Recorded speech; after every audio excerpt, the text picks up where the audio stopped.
हर महादेव। भगवान शिव के ज्योतिर्लिंगों की श्रृंखला के छठे एपिसोड में आपने भीमशंकर ज्योतिर्लिंग के इतिहास और धार्मिक मान्यताओं के बारे में जाना।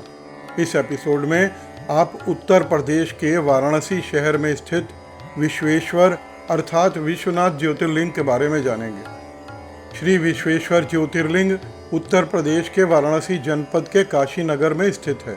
कहते हैं काशी तीनों लोकों में न्यारी नगरी है जो भगवान शिव के त्रिशूल पर विराजती है। इसे आनंद वन, आनंद कानन, अविमुक्त क्षेत्र तथा काशी आदि अनेक नामों से स्मरण किया जाता है। काशी साक्षात सर्व तीर्थमयी, सर्व संतापहरणी तथा मुक्तिदायिनी नगरी है। निराकार महेश्वर ही यहाँ भोलेनाथ श्री विश्वनाथ के रूप में साक्षात अवस्थित हैं। इस काशी क्षेत्र में स्थित श्री दशाश्वमेध, श्री लोकार्क, श्री बिंदु माधव, श्री केशव और श्री मणिकर्णिक ये 5 प्रमुख तीर्थ हैं जिनके कारण इसे अविमुक्त क्षेत्र कहा गया है। काशी के उत्तर में ओंकार खंड, दक्षिण में केदार खंड और मध्य में विश्वेश्वर खंड में ही बाबा विश्वनाथ विराजमान हैं। ऐसा सुना जाता है कि इस मंदिर की पुनः स्थापना आदि जगत गुरु शंकराचार्य जी ने अपने हाथों से की थी। श्री विश्वनाथ मंदिर को मुगल बादशाह औरंगजेब ने नष्ट करके उस स्थान पर मस्जिद बनवा दी थी जो आज भी विद्यमान है। इस मंदिर के परिसर को आज भी ज्ञानवाणी कहा जाता है। प्राचीन शिवलिंग आज भी ज्ञानवापी कहलाया जाता है।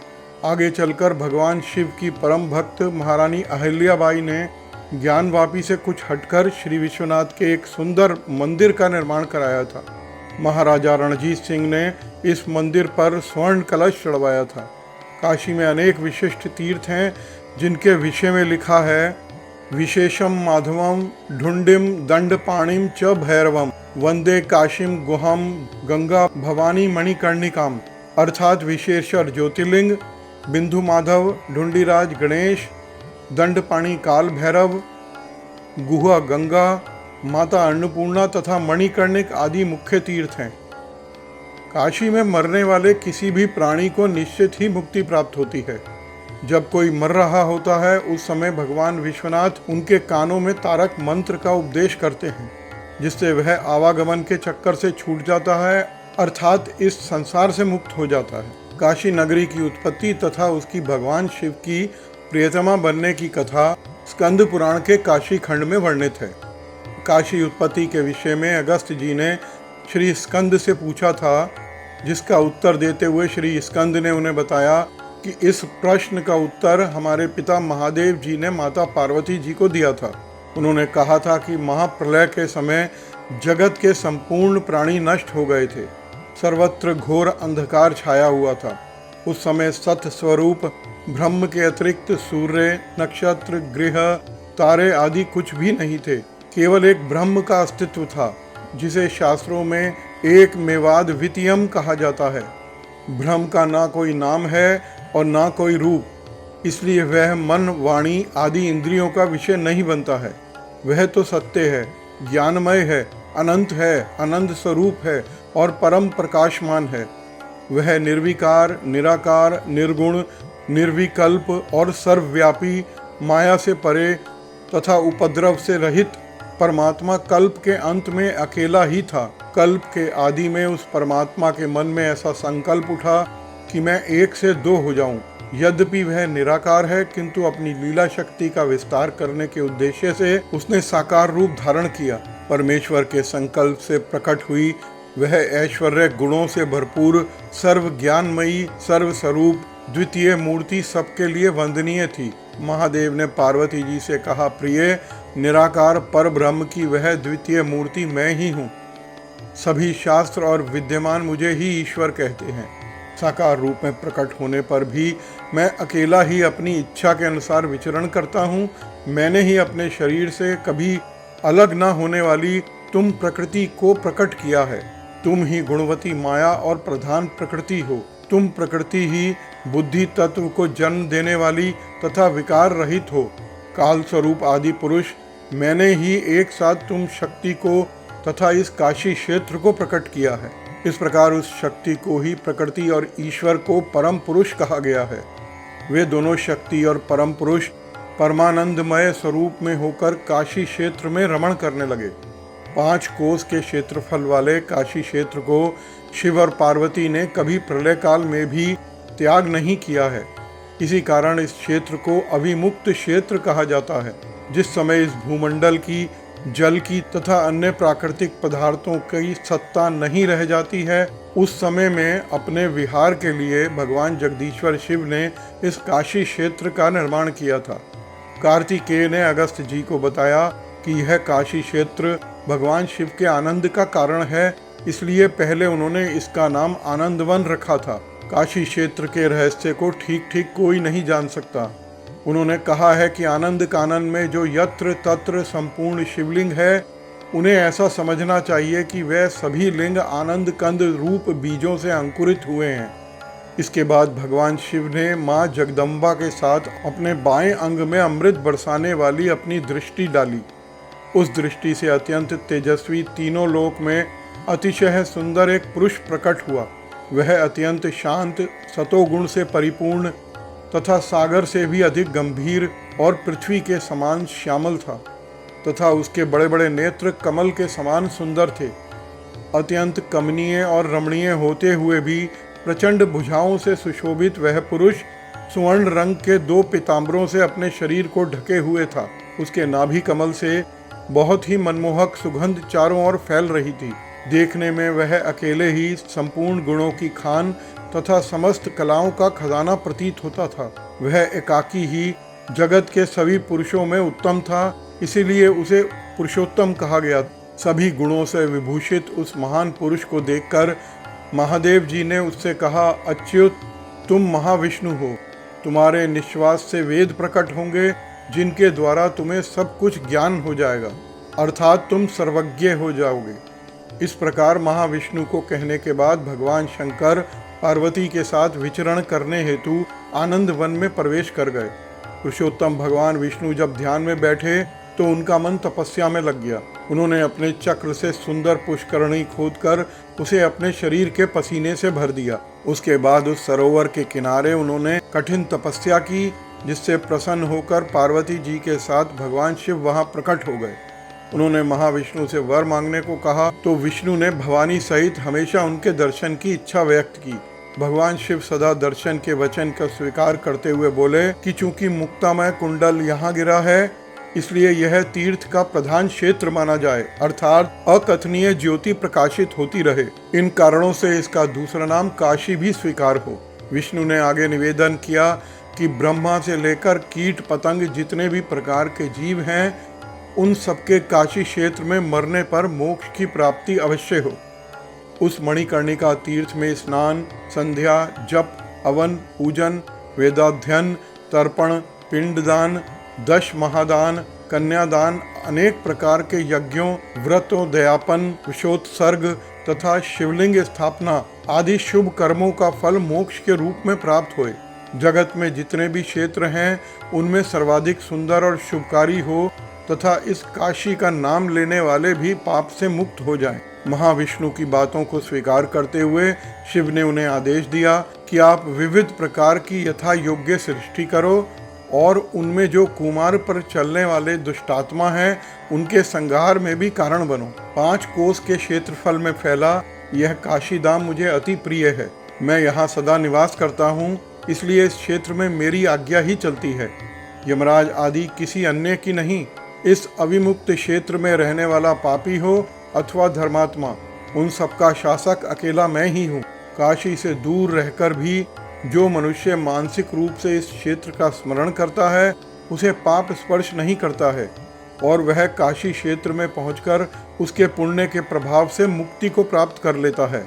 जो कोई संयम पूर्वक काशी में बहुत दिनों तक निवास करता है, किंतु संयोगवश उसकी मृत्यु काशी से बाहर हो जाती है, तो वह स्वर्गीय सुख को प्राप्त करता है और अंत में पुनः काशी में जन्म लेकर मोक्ष पद को प्राप्त करता है।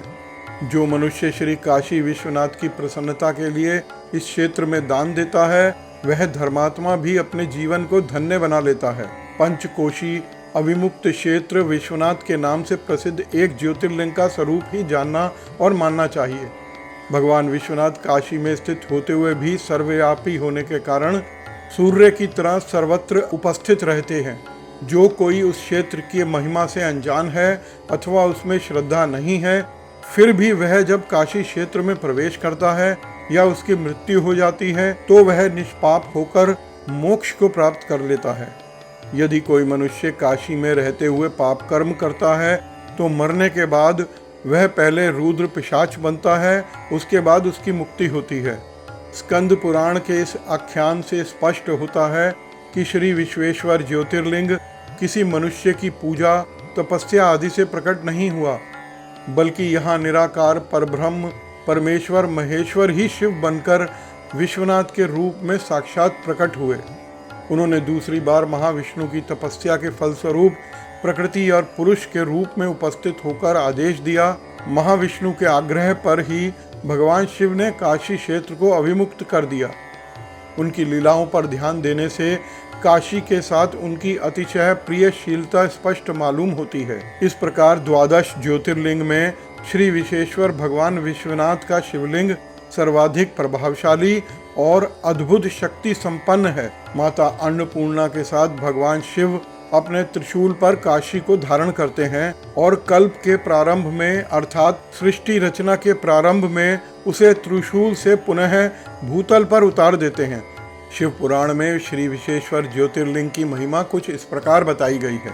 परमेश्वर शिव ने माता पार्वती के पूछने पर स्वयं अपने मुख से श्री विश्वेश्वर ज्योतिर्लिंग की महिमा कही थी। उन्होंने कहा था, वाराणसीपुरी हमेशा के लिए अत्यंत रहस्यात्मक है और सभी प्रकार के जीवों की मुक्ति का कारण है। भगवान शिव ने कहा कि मुझे काशीपुरी में रहना सबसे अच्छा लगता है, इसलिए मैं सब कुछ छोड़कर इसी पुरी में निवास करता हूँ। जो कोई भी मेरा भक्त है और जो कोई मेरे शिव तत्व का ज्ञानी है, ऐसे दोनों प्रकार के लोग मोक्ष पद के भागी बनते हैं, अर्थात उन्हें मुक्ति अवश्य प्राप्त होती है। इस प्रकार के लोगों को ना तो तीर्थ की अपेक्षा रहती है और ना विहित अविहित कर्मों का प्रतिबंध। इसका तात्पर्य यह है कि उक्त दोनों प्रकार के लोगों को जीवन मुक्त मानना चाहिए। वे जहाँ भी मरते हैं उन्हें तत्काल मुक्ति प्राप्त होती है। भगवान शिव ने माता पार्वती को बताया कि बालक, वृद्ध या जवान हो, वह किसी भी वर्ण, जाति या आश्रम का हो, यदि अविमुक्त क्षेत्र में मृत्यु होती है तो उसे अवश्य ही मुक्ति मिल जाती है। स्त्री यदि अपवित्र हो या पवित्र, वह कुमारी हो या विवाहिता, विधवा हो, बंधता, रजस्वला, प्रसूता हो अथवा उसमें संस्कारहीनता हो, चाहे वह किसी भी स्थिति में हो, यदि उसकी मृत्यु काशी क्षेत्र में होती है तो वह अवश्य ही मोक्ष की भागीदार बनती है। शिव महापुराण के अनुसार इस पृथ्वी पर जो कुछ भी दिखाई देता है वह सच्चिदानंद स्वरूप, निर्गुण, निर्विकार तथा सनातन ब्रह्म स्वरूप ही है। वह केवलव्य भाव में रमण करने वाले अद्वितीय परमात्मा में जब एक से दो बनने की इच्छा हुई तो वही सगुण रूप में शिव कहलाने लगा। शिव ही पुरुष और स्त्री इन दोनों हिस्सों में प्रकट हुए और उस पुरुष भाग को शिव और स्त्री भाग को शक्ति कहा गया।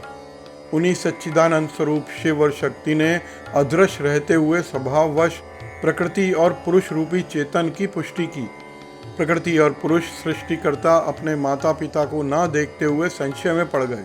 उस समय उन्हें निर्गुण ब्रह्म की आकाशवाणी सुनाई दी, तुम दोनों को तपस्या करनी चाहिए, जिसके बाद ही उत्तम सृष्टि का विस्तार होगा। उसके बाद भगवान शिव ने तपस्थली के रूप में तेजोमय 5 कोस के शुभ और सुंदर एक नगरी का निर्माण किया जो उनका ही साक्षात रूप था। उसके बाद उन्होंने इस नगर को प्रकृति और पुरुष के पास भेजा जो उनके समीप पहुंचकर आकाश में स्थित हो गया। तब उस पुरुष ने उस नगर में भगवान शिव का ध्यान करते हुए सृष्टि की कामना से वर्षों तपस्या की।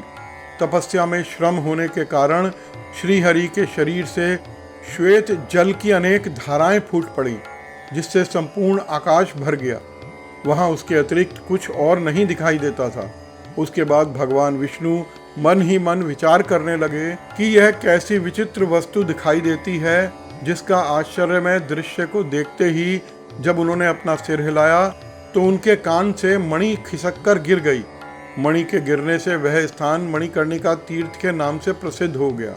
उस महान जलराशि में जब पंचक्रोशी डूबने लगी तब निर्गुण निर्विकार भगवान शिव ने उसे शीघ्र ही अपने त्रिशूल पर धारण कर लिया। तदंतर श्रीहरि अपनी पत्नी के साथ वहीं सो गए। उनकी नाभि से एक कमल प्रकट हुआ जिससे ब्रह्मा जी की उत्पत्ति हुई। कमल से ब्रह्मा जी की उत्पत्ति में ही निर्विकार शिव के निर्देश का कारण ही है। उसके बाद ब्रह्मा जी ने शिव के आदेश से विलक्षण सृष्टि की रचना प्रारंभ कर दी।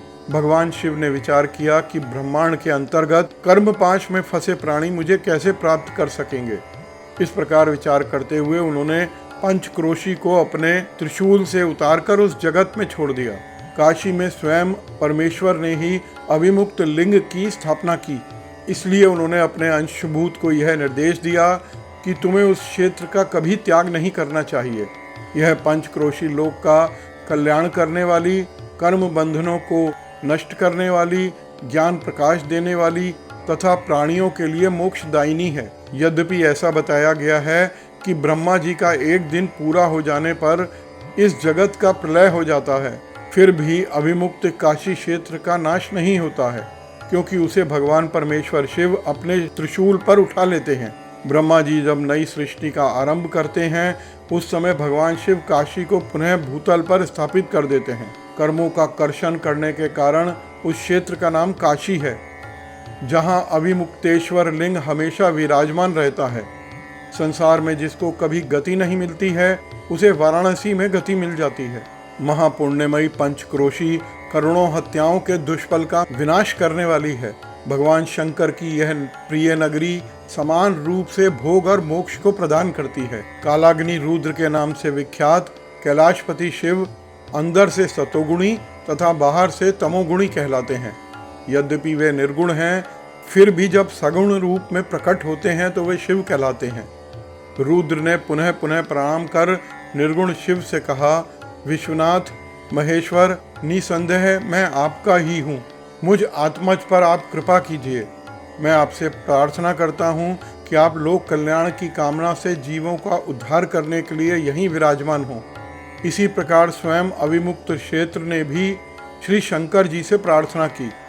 उसने कहा, देवादिदेव महादेव, वास्तव में आप ही तीनों लोकों के स्वामी हैं और ब्रह्मा तथा विष्णु आदि के द्वारा पूजनीय हैं। आप काशीपुरी को अपनी राजधानी के रूप में स्वीकार करें। मैं यहाँ स्थिर भाव से बैठा हुआ सदा आपका ध्यान करता रहूँगा। सदाशिव, आप उमा सहित यहाँ सदा विराजमान रहें और अपने भक्तों का कार्य सिद्ध करते हुए समस्त जीवों के संसार सागर से पार करें। इस प्रकार भगवान शिव अपने गणों सहित काशी में विराजमान हो गए। तभी से काशीपुरी सर्वश्रेष्ठ हो गई। उक्त आशय का विस्तार में वर्णन शिव पुराण में किया गया है। श्री विश्वनाथ ज्योतिर्लिंग के बारे में यह एपिसोड समाप्त हुआ। अगले एपिसोड में आप महाराष्ट्र के नासिक जिले में स्थित श्री त्र्यंबकेश्वर ज्योतिर्लिंग के बारे में जानेंगे। तब तक के लिए धन्यवाद। हर हर महादेव।